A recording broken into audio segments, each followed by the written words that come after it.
오늘 컨셉은 웨이터 컨셉입니다. 그래서 담임 목사와 장로가 우리 성도들을 종처럼 잘 섬기겠다는 마음으로 제가 나비 넥타이를 메고 올라왔습니다. 그래서 우리가 정말 섬김으로 가득한 그런 교회를 만들어 갈 수 있기를 간절히 기원합니다. 어거스틴이라고 하는 사람이 있는데 이분이 어떤 얘기를 했냐면 이런 이야기를 했습니다. 본질적인 것에 대해서는 일치를, 비본질적인 것에 대해서는 자유를. 우리 교회는 자유로움이 있는 교회가 되기를 간절히 원합니다. 그래서 정말 본질적인 것에 대해서는 일치를 해야 되겠습니다. 예수만이 구원이시다, 예수 그리스도의 십자가로 구원받는다, 이것보다 더 본질이 어디 있습니까? 그 본질적인 것에 있어서 다른 이야기를 한다면 담임 목사인 저도 목숨을 걸고 피를 흘리면서라도 싸울 것이고 진리를 사수할 것입니다. 그러나 그 외의 모든 것들에 대해서는 우리가 용납하고 받아주고 자유로울 수 있게 되어지기를 간절히 원합니다. 제가 이 얘기를 하고 시작하는 것은 오늘 목사님이 나비 넥타이 맨 것 때문에 스트레스 받고 목사님이 점잖지 않게 저게 뭐냐 이럴 사람이 있을까 봐 미리 침을 놓는 겁니다.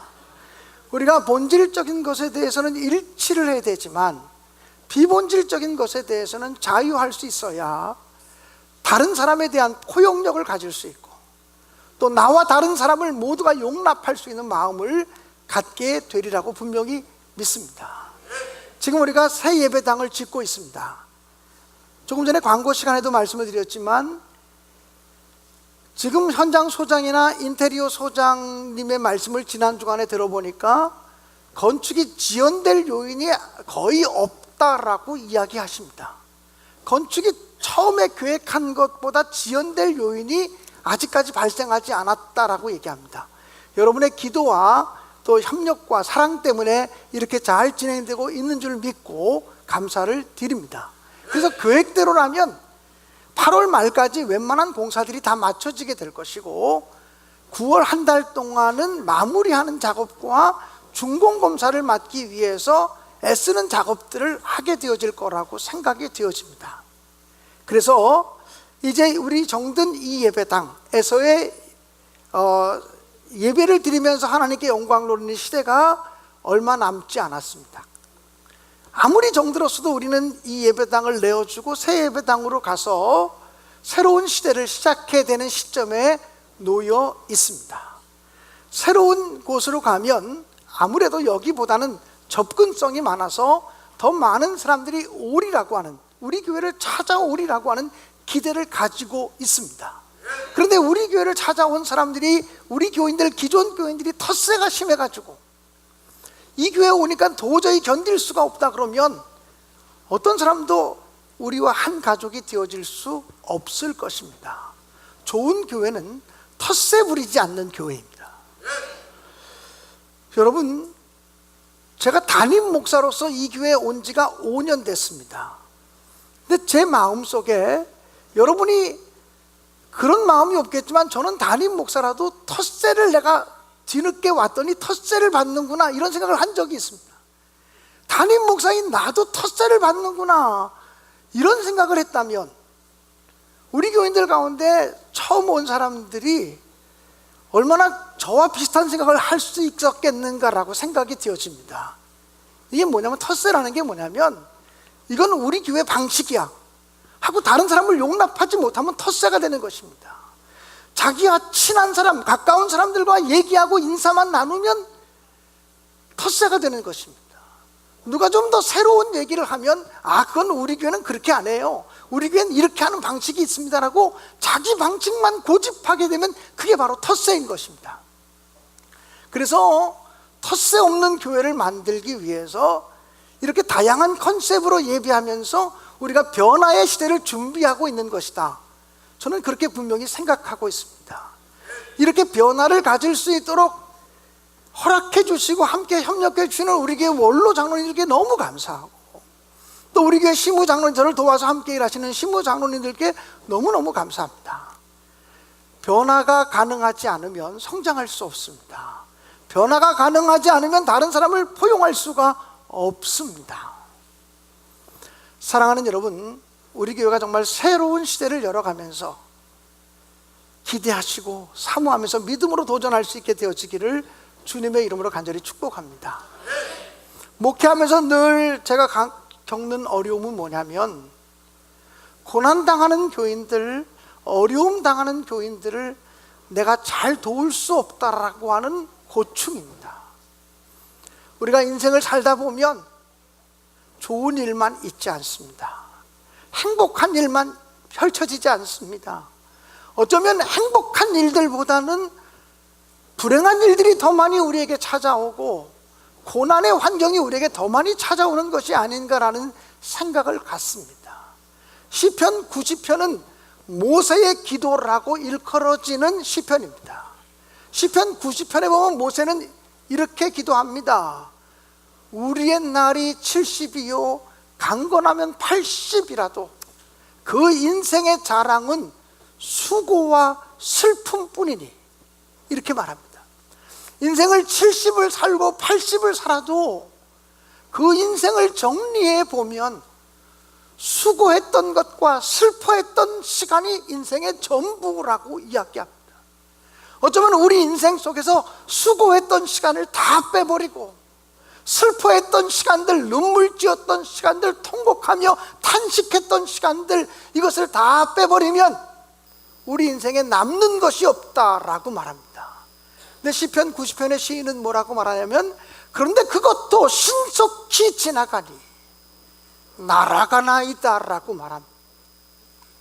아무리 고난이 있고 아무리 슬픔이 있고 아무리 탄식이 있고 아무리 아픔이 있어도 여러분, 신속히 지나가는, 날아가는 인생이라고 하는 사실을 기억하면서 오늘 하루 주님께 집중하시고 감사하시고 주님을 바라보면서 행복하신 여러분이 되시기를 주님의 이름으로 간절히 축복합니다.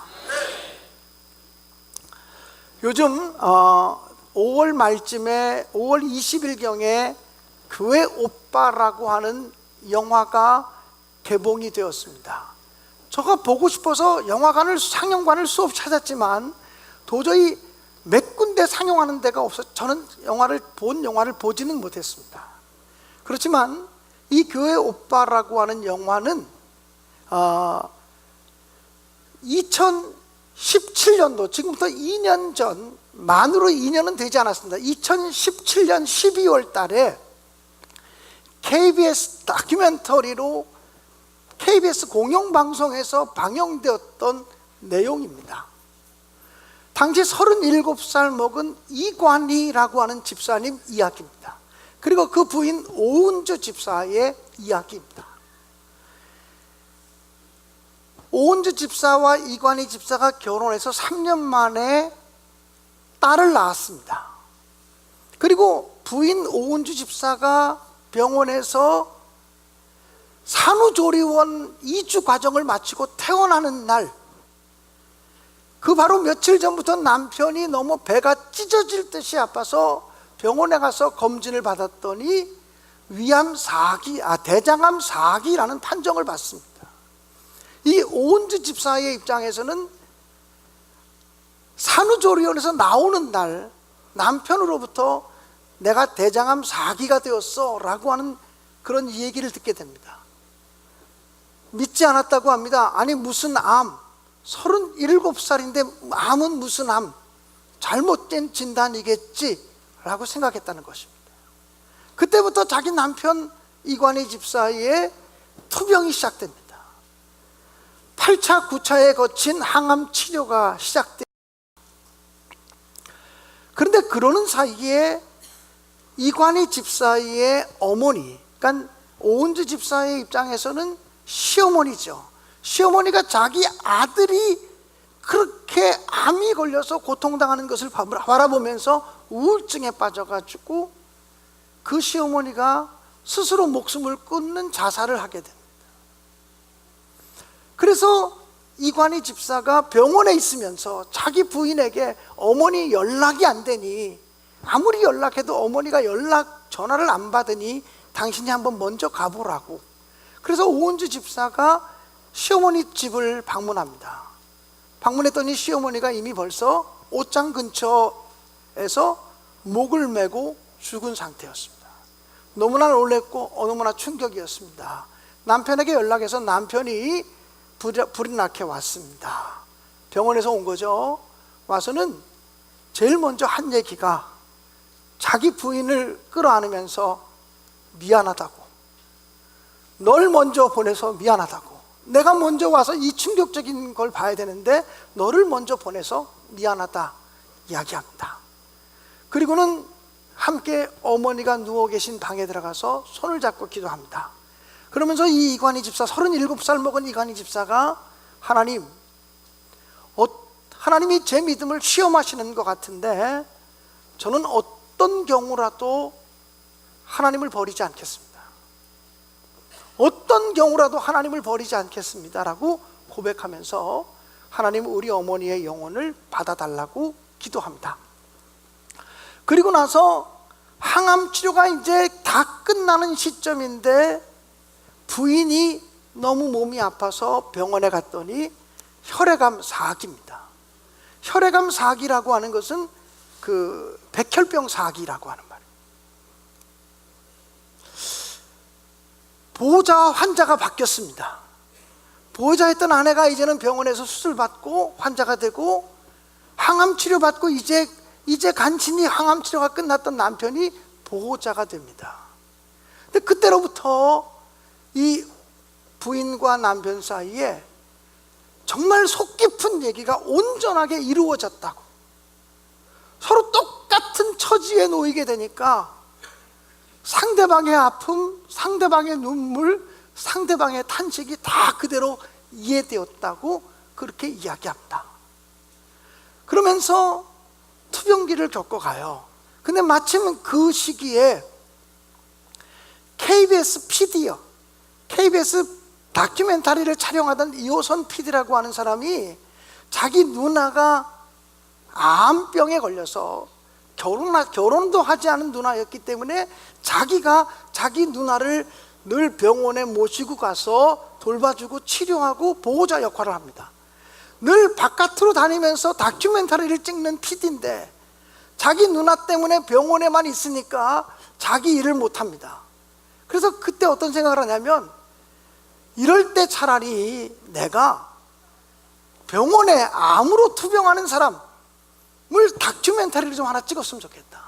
그런데 특별히 암으로 투병하는 사람들 가운데서도 암을 기쁘게 잘 이겨내는 사람, 의지를 가지고 이겨내는 사람들의 이야기를 다큐멘터리로 찍으면 고생하는 많은 사람들, 고난받는 많은 사람들에게 위로가 되고 도움이 되겠다 생각해서 어떤 사람을 대상자로 선택할까를 고민합니다. 마침 암 환자들의 그 동아리 모임이 있는데 아름다운 동행이라고 하는 동아리 모임이 있었습니다. 그 동아리 모임을 알게 돼서 거기 가봤더니 그 누구보다도 이관희 오은주 집사 부부가 그 무서운 암을 부부가 함께 겪고 있으면서도 아주 기쁘게 투병하면서 잘 이겨내고 있는 모습을 보고서 당신을 다큐멘터리 그 주인공으로 좀 촬영하고 싶다고. 그래서 그때부터 4년 동안을 쫓아다니면서 이 이관희 집사, 오은주 집사 부부를 촬영합니다. 24시간 기자들이 따라다니면서 그 사람의 3년 동안의 삶, 4년 동안의 삶을 추적합니다. 그래가지고 2017년 12월 22일 날 그것이 KBS 방송에 반영이 되었습니다. 반영이 되었는데 공영방송에서 그 이관희 오은주 집사는 눈만 감으면 기도하고 입만 열면 예수 얘기하고 하나님 얘기하는 사람이거든요. 근데 그런 사람들의 이야기가 그대로 고스란히 방송에 나오는 것이 거의 불가능한 일이죠. 그런데 그 이호선 PD가 자기는 예수 안 믿는 사람이고 크리스찬이 아니고 함께 촬영했던 음악감독, 조명감독, 미술감독 모든 사람들이 예수 믿는 사람들이 하나도 없었다는 겁니다. 우리가 예수 믿는 사람이 아니기 때문에 종교적인 목적으로 하는 것이 아니고 이 사람의 삶이 너무나 숭고하기 때문에, 더구나 성탄을 얼마 안 두고서 올바르고 건강한 믿음의 사람들을 한번 조명하는 것도 좋지 않겠냐 그래가지고 정말 공영방송에서 나올 수 없는 지극히 종교적인 이야기들의 다큐멘터리가 2017년에 방영이 되게 됩니다. 그때만 해도 두 부부가 다 건강을 회복해서 이제는 병원으로부터 이제는 거의 나았습니다. 더 이상 치료할 것이 없습니다. 지켜보기만 하면 됩니다. 이렇게 말하던 시점이기 때문에 승리의 역사를 써내려가고 있었습니다. 그때 두 부부가 했던 대화들이 너무 감동적입니다. 우리가 암이라고 하는 것은 축복은 아니지만 이 암이라는 질병을 통해서 하루하루가 얼마나 소중한지를 배웠기 때문에 우리는 이 고난을 통해서 하나님의 놀라운 축복을 받았다, 이렇게 얘기합니다. 이관희 집사라고 하는 사람은 뭐라고 얘기하냐면, 짧은 1년이라고 하는 시간 동안에 자기가 암 4기 진단을 받고, 자기 어머니가 갑자기 죽고, 자기 부인이 암 4기 진단을 받고, 수술받고 고통당하고 투병하고 이런 과정을 겪으면서 누구도 겪을 수 없는 1년 동안에 수없이 많은 고난을 겪으면서 자기는 누구도 경험하지 못했던 가장 큰 하나님의 은혜와 가장 큰 하나님의 사랑을 받았다라고 그렇게 고백합니다. 고난이 컸기 때문에 하나님의 위로와 하나님의 사랑도 컸다라고 그렇게 고백합니다. 그리고 자기가 하루라도 더 살아가야 되는 이유가 있다면, 하루라도 자기가 더 생명이 연장돼야 되는 이유가 있다면 하나님을 온전히 닮아가는 믿음의 사람이 되기를 원하기 때문에 하루라도 더 살아야겠다라고 그렇게 이야기합니다. 그리고서 다큐멘터리는 끝납니다. 그런데 그 후에 이관희 집사의 암이 재발합니다. 그리고 이제는 소생 불가능할 정도가 됩니다. 그런데 그 이야기를 들었던 영화 감독이 이관희 집사, 오은주 집사를 찾아가서 당신의 삶, 마지막 죽어가는 마지막 투병기도 영화로 좀 찍고 싶다고. 그들이 반대합니다. 우리가 건강하게 회복되는 모습, 기도했기 때문에, 하나님만 의지했기 때문에 회복되는 모습이라면 예수 믿는 사람에게도 은혜가 되고 예수 믿지 않는 사람에게도 증거가 될 텐데, 아무리 기도해도, 아무리 하나님께 간구해도, 아무리 하나님만 바라보아도 결국은 내가 죽어가는 그런 모습을 영화로 찍어서 무슨 예수 믿는 사람이나 예수 믿지 않는 사람에게 은혜가 되고 도전이 되겠냐고, 안 하겠다고. 그런데 영화 감독이 아주 집요하게 설득합니다. 예수 믿어서 기도해서 병 고친 사람들도 은혜이지만 믿음으로 끝까지 그 고난을 감당하면서 승리하는 사람의 이야기도 또 우리에게는 필요하지 않겠냐고. 그 이야기를 듣고서 죽음을 앞에 두고 점점 죽음으로 달려가는 그 이관이라고 하는 사람이 자기의 삶을 끝까지 촬영해 달라고 이야기합니다. 그래서 최근에 방영되어진 교회 오빠라는 영화에 보면 전체 내용의 60% 정도는 KBS 다큐멘터리에 나왔던 내용이고, 나머지 40%는 마지막 3개월 죽음을 앞두고 투병했던 이야기들, 날마다 신음하고 날마다 고통하고 했던 그런 이야기들이 기록되어져 있다고 합니다. 그런데 그런 고통 속에서도 온전히 하나님을 의지하는 모습, 온전히 하나님을 바라보는 모습, 마지막 암이라는 것이 온몸에 퍼져서 고통스러울 때는요, 몰핀 주사, 마약 성분의 몰핀 주사를 놔도 그 고통이 감당할 수가 없다고 말합니다. 그런데 그 이관희 집사는 몰핀 주사를 거부합니다. 몰핀 주사를 거부하고 오히려 마지막까지 자기가 맑은 의식을 가지고 하나님을 바라보기를 소원해서 그 고통을 겪으면서 그는 하나님의 말씀이 아니면 이 고통을 이길 수가 없다고, 하나님의 말씀으로 이 고통을 이기고 있다고 그렇게 고백하고, 마지막 죽음의 순간에도 찬송하고, 그리고 가족들과 작별하면서 갑니다. 그 KBS PD가 나중에 고백할 때 이런 얘기를 했습니다. 자기 누나도 암으로 돌아가셨고, 자기는 아직도 넌 크리스천, 예수 안 믿는 사람이기 때문에 많은 암으로 죽어가는 사람들을 봤는데, 암으로 죽어가는 사람들을 보면 죽음 앞에서 그 고통이 얼마나 큰지, 사람들이 막 소리 지르고 남 저주하고 기절할 정도가 된다고 합니다. 죽음이 주는 공포가 얼마나 큰지 기절할 정도가 된다는 거예요. 근데 그 예수 믿는 사람들의 죽음이 어떻느냐라고 물었더니 마지막 순간까지도 축복하고 서로 사랑하고 격려하고, 이것은 도저히 상상할 수 없는 모습이었다. 천국을 바라보며 다시 만날 날을 약속하는 그들의 모습을 보면서 너무나 큰 감동을 받았다라고 고백을 했습니다. 사랑하는 여러분, 오늘 성경 고린도후서 1장 3절 이하의 말씀에 보면 하나님을 위로의 하나님이라고 말합니다. 하나님은 위로하신 하나님이시다. 그런데 고난이 클수록 하나님의 위로도 더욱 넘치도다 라고 말씀하고 있습니다. 오늘 고난 속에 있는 성도들이 있다면 제가 어떻게 여러분을 위로하고 제가 어떻게 왜 여러분을 축복할 수 있겠습니까? 성령 하나님께서 여러분을 위로하시고 하나님이 여러분의 위로의 하나님이 되셔서 그 고난을 능히 견디게 하시고 승리하게 하시기를 주님의 이름으로 축복합니다. 지금은 죽음을 맞이한 고 이관희 집사 40살에 죽었습니다. 고 이관희 집사는 이런 이야기를 했습니다. 자기는 공대생이기 때문에, 공대를 나온 사람이기 때문에 늘 머릿속에 계산하게 된다고, 늘 손익계산서를 쓰게 된다라고 말했습니다. 그러면서 말하기를 좋은 일이 생기면 플러스, 은혜로운 일이 생기고 감사한 일이 생기면 플러스 인생, 슬프고 괴롭고 고통스러운 일이 생기면 마이너스, 그래서 플러스에서 마이너스를 빼서 얼마가 남는지를 늘 본다고 합니다. 근데 그는 암으로 투병하며 죽어가는 순간에 그렇게 고백합니다.